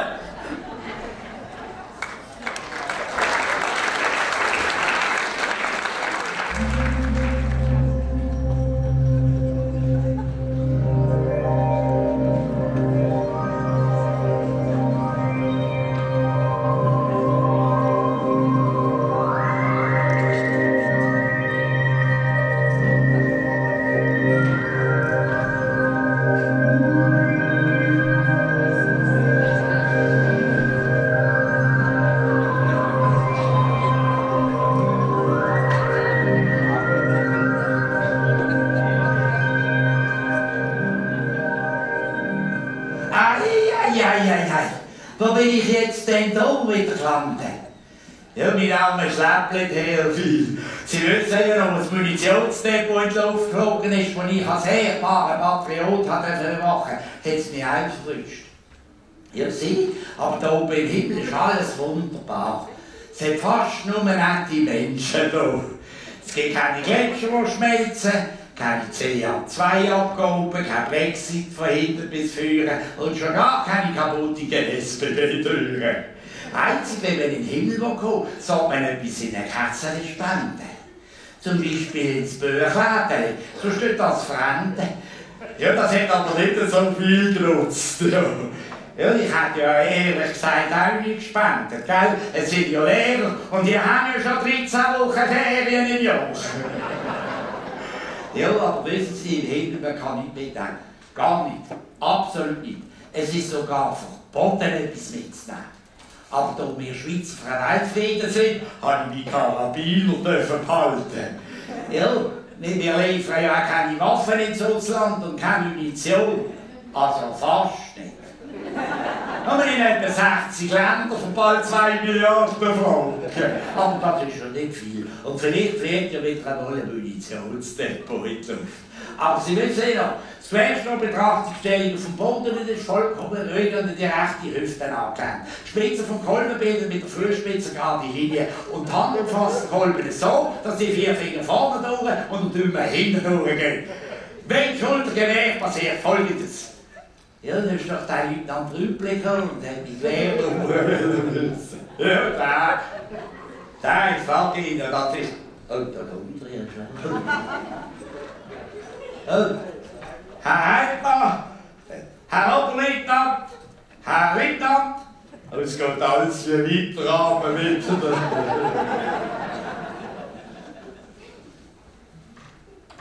die Rappe? Ja. Was ist Ihre Gewehrsnummer? Was die Gewehrsnummer ist? Was ist die Gewehrsnummer? Nein, das wenn Sie dann mehr fragen. 21,756. Stimmt, korrekt. Ja, korrekt. Jetzt, Herr Leutnant, eine ganz einfache Methode, wie Sie sich die Gewehrsnummer wählen. Auf dem Bahnhof in Brugg ist schon mal ein Lokomotiv gestanden mit der Nummer 4268. Und die hat schon lange nach Chur in die Reparaturwerkstatt abgeführt werden.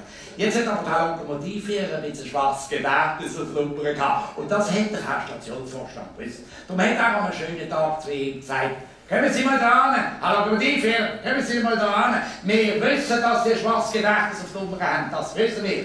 Wenn wir Ihnen aber die Nummern auf ein Zettel aufschreiben, dann verlieren Sie das Zettel. So sind Sie. Hat er gesagt zu ihm. Jetzt passen Sie mal auf, Frau Littner, jetzt will ich Ihnen mal explizieren, wie Sie sich eine Nummer merken können, ohne dass Sie wieder aus Ihrem Gedächtnis verschwinden.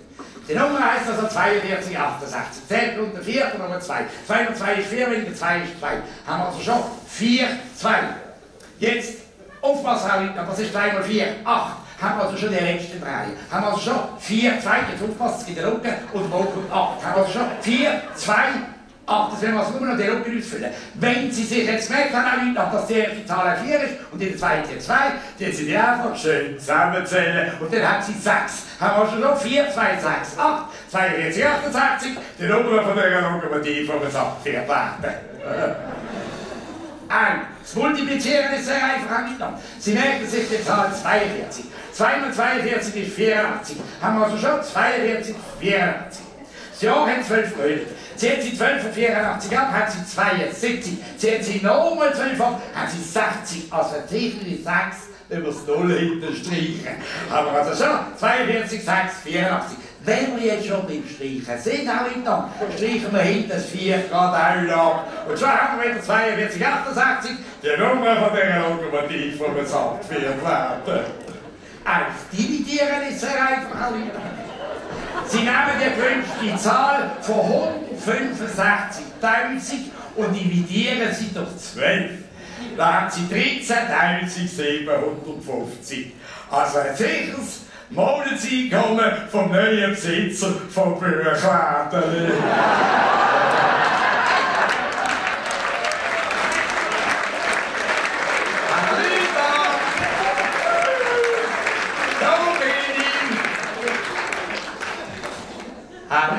Da bin ich. Ja. Gehen wir jetzt ein bisschen laden? Sind Sie da Latte? Ja. Das war lustig. Ja. Abmarsch! Ja, wir gehen. Also, jetzt haben wir.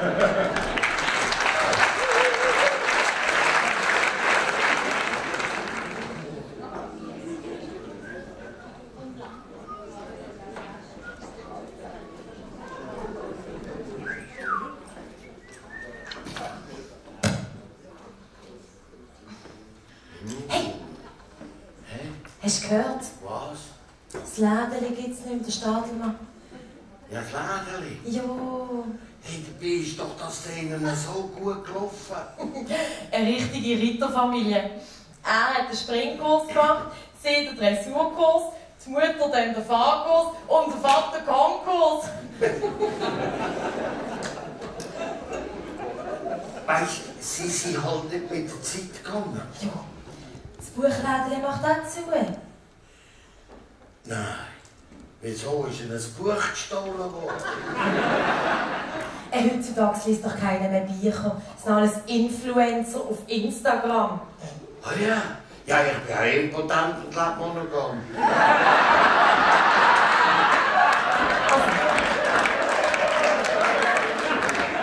Stöckli, sie haben eben einen neuen Käufer gesucht für ihr Lädeli. Was? Hey, wir zahlen ja schon für einen alten Karton.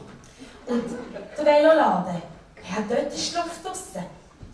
Ja, dort scheint es jetzt anzuladen. Ist das der mit diesen schönen Gucken? Ja, Sandra Wieland ist einmal mit einem Plastiksack rausgekommen. Also, ich habe ihn schon lange nicht mit einer Gucke gesehen rumlaufen. Du, ist er eigentlich noch Captain beim FC oder nicht? Das weiss ich doch nicht. Jetzt siehst du ihn ja nur noch in der Straße. Den Kinderwagen umstoßen. Solange er noch shootet beim FC, bauen sie den neuen Fußballplatz sowieso nicht. Man hat Angst, dass er nach einer Saison schlimmer aussieht wie jetzt. Hey, hast du jetzt die scharfe Katze gesehen, die da durchgelaufen ist? Wo? Hat die dort hinten? Hey, die habe ich einmal über alles geliebt. Ah ja, wie lange ist das gegangen? Weiss nicht, noch keine Uhr angehabt. Du bist mir ja ein guter Macho, du. Hey, gell, du weisst, Jetzt zählt Frauenpower. Ja, Sibyl Hausner wird ja Zettiger auch nicht als Gemeindepräsidentin antreten. Der kommt der Mann, der Graber. Also, es gibt ja genug Frauen, die scharen. Hey, ich habe gehört sagen, Sibyl Hausner ließ sich jetzt zur Camperfachfrau ausbilden. Was? Hat sie denn schlechte Erfahrungen gemacht im Camper? Nein, mit ihrem alten Camper, wo sie mit dem das letzte Mal in Ferien gefahren sind. Weisst, mit Schottland vorne auch. Ja, haben sie sich verfahren? Nein, jetzt lass mich doch ausreden.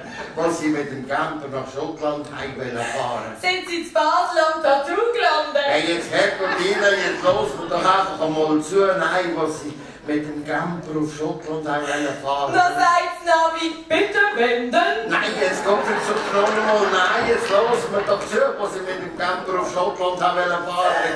Hat er sie daheim vergessen?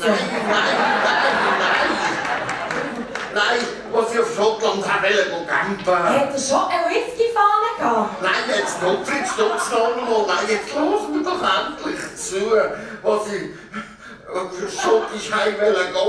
Der große Motor, weisst du, was? Der Andi Hauser, der Derek von Ettigen, war am Ende von seinem Latein. Und der berühmte Sherlock Holmes hat ihm dann auf die Sprünge geholfen. Nein, es hat niemand auf die Sprünge geholfen. Wenn er Schott hätte gespart. Und darum hat doch das alte Göppel kaum sie über die Grenze gesehen, den Geist aufgegeben. Ja, nein. Dann haben sie müssen laufen. Nein, sie haben neben dem Hornbach zeltet.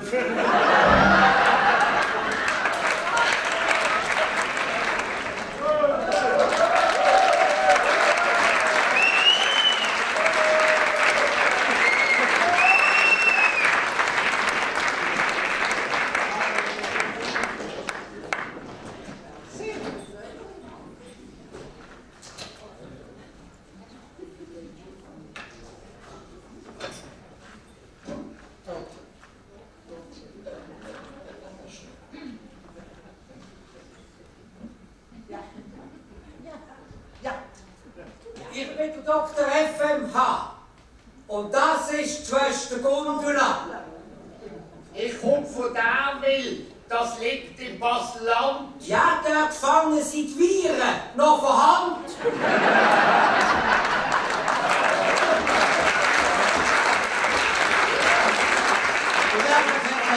Schwester, das Wachzimmer ist schon wieder borzig voll heute. Bringen Sie mir den ersten Patienten, wenn Sie wollen, so gut.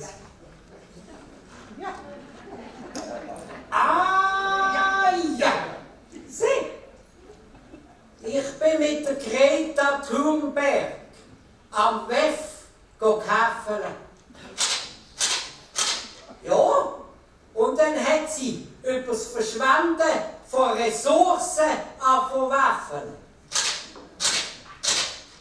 Um das Klima zu retten, muss ich jetzt, hat die befohlen, meine Röntgenbilder selber malen.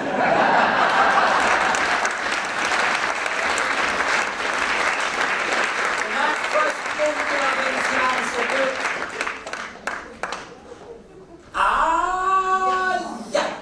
Sieh. Ich habe ein Röntgenbild gemalt und Greta tauft. Ja, jetzt hat der Helga den Bayer gekauft.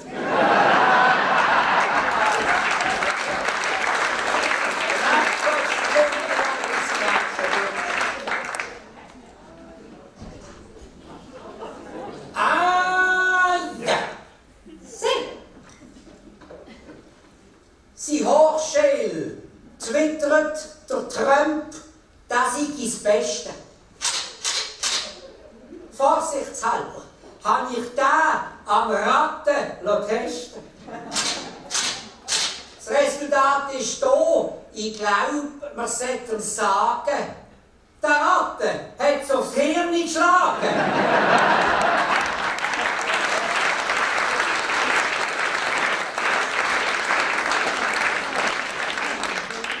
Auch kriegen die Ratten wegen dieser Substanz nach 14 Tagen Ringelschwanz.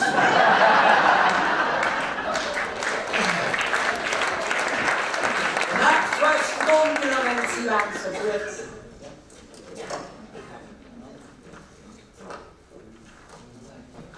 Ah, ja.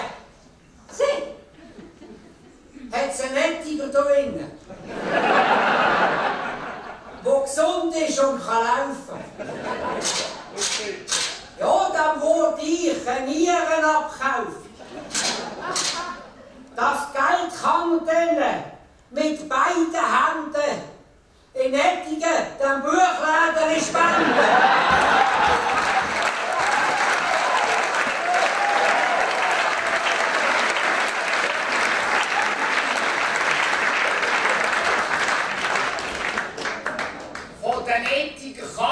Ich will's euch heuchen, Sonntagslicht hier sicher nicht brauchen.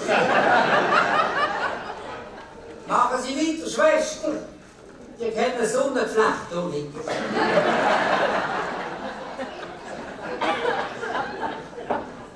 Ah, ja. Sieh. Meine Frau fragt mich, du, was haltst du davon? Soll ich an den Frauenstreiktag echt gehen?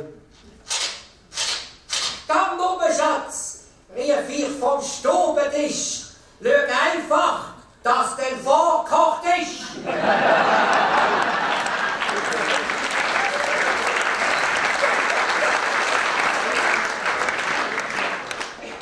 Mit dem habe ich jeden Morgen das Gleiche.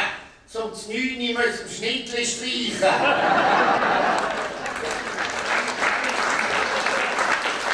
Der nächste Rest kommt, wenn Sie langsam gut sind. Ah, ja. Sieh.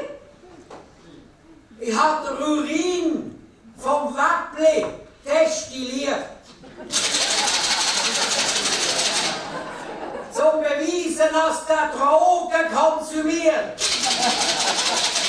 Verschrecken Sie nicht. Das Resultat ist da. Der nimmt keine Drogen. Der ist es so.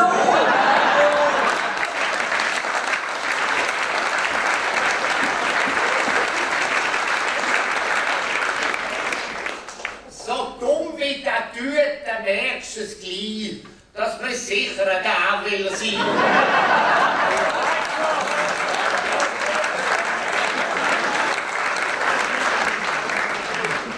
Resieren Sie nicht, Schwester, wir rechnen hier mit Haarmetern.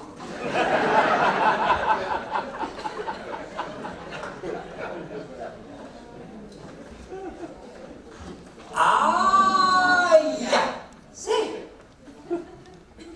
Stellst du beim Sutterbeck Mädchen bei. Schau es dir an. Das heisst neue Glücksbringer. Guter Mann. Hat der Sutterbeck gesehen, wenn die Gondula läuft? Hat er die komische Eiche drauf?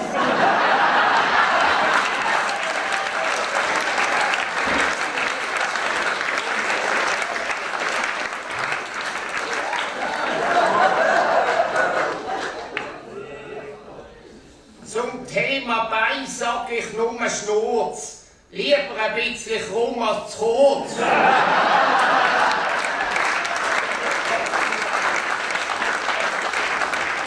Das ist nicht lustig gewesen. Das ziehe ich Ihnen von den Gagen ab. Nächste Schwester Gundula, wenn Sie wechseln.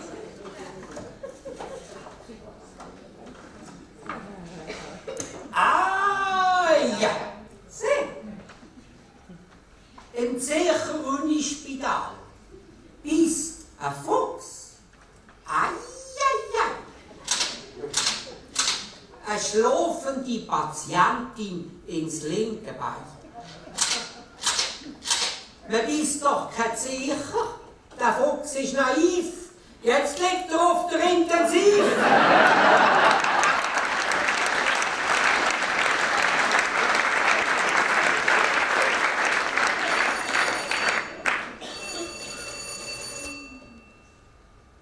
Liegen Sie nochmal, es ist doch ganz schlechter Empfang.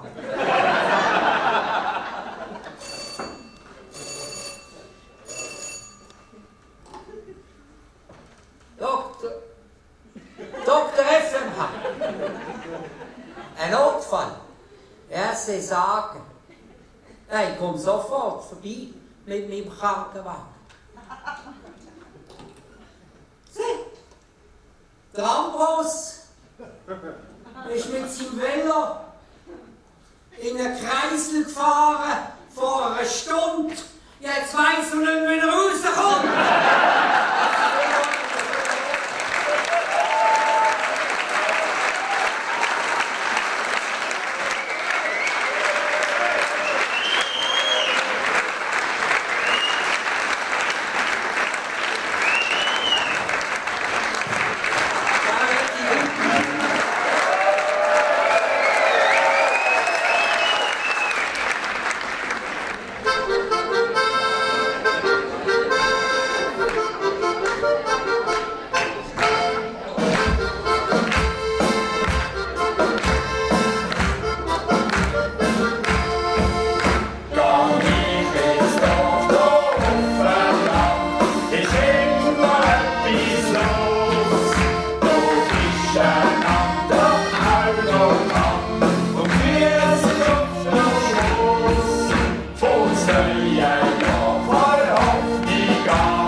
Ich sage Dankeschön vielmals, 5. Bürgerzeitle in Serie.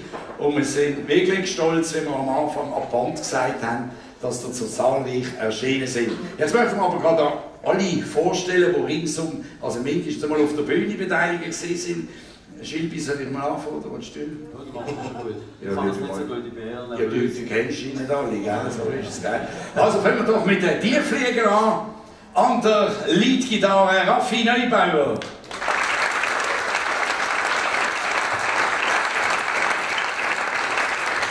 Am Schlagzeug haben wir in der Band einen kleinen Wechsel gehabt. Jetzt haben wir einen Jüngling, er heisst wirklich so. Und er ist seit Anfang Jahr dabei, aber er hat gestern 40 Grad Fieber gehabt und heute auch ein bisschen, aber ich glaube, er hat seine Sache für das erste Mal auf der Bühne mit den Tierfliegern ganz großartig gemacht. Fabian Jüngling!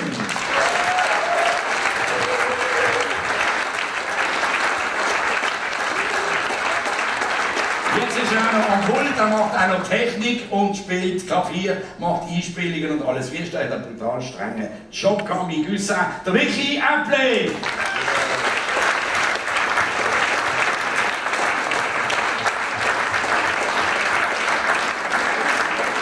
Akkordeon und Leadgitarre, Tobi Wittmer.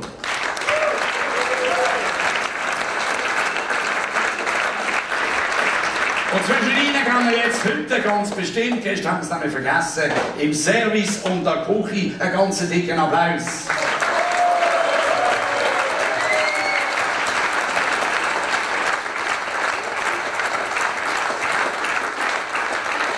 Relativ einfach ist es, hinter der Bühne haben wir gehabt, der Rolli Wittmer, der hat Ihnen erkannt, sein Bruder, der ein bisschen geguckt ist und ein bisschen lang braucht zum Mikrofon aufstellen.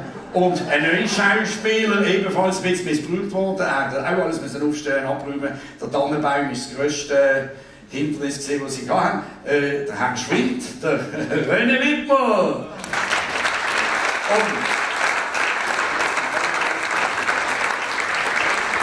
Ohne Licht geht gar nicht. Walliser haben wir auch noch im Team. Sammy Murmann, er zeigt sich dann gerne. Ah, da, warum?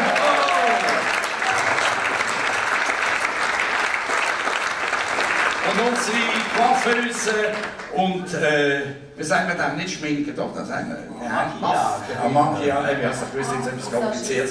Monika Wittmer.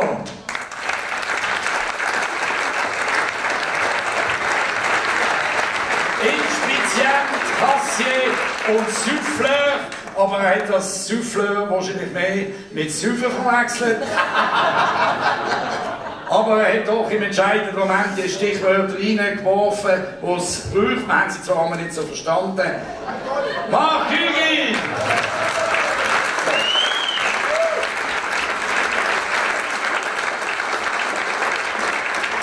Jetzt haben wir natürlich auch noch Schauspieler, das Ensemble nicht vergessen.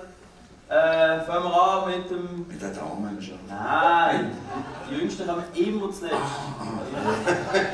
Wir gehen im Alter noch. Schacki Bodenbrust alias Toni Hotziger.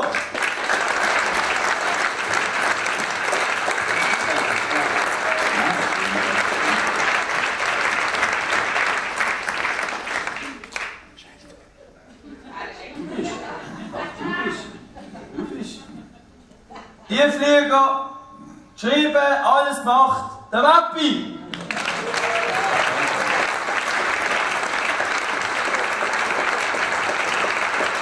Putzmüller von Ettingen, der Dani Scherle.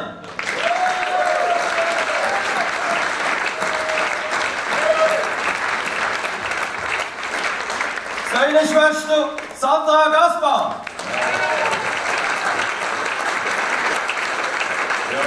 Jetzt bleibt noch einer übrig, gell? Säulenbrüder. Säulenbrüder, Schiebert Gaspar. Danke vielmals. Merci. Dreimal Hans, gell? Dreimal. Danke vielmals.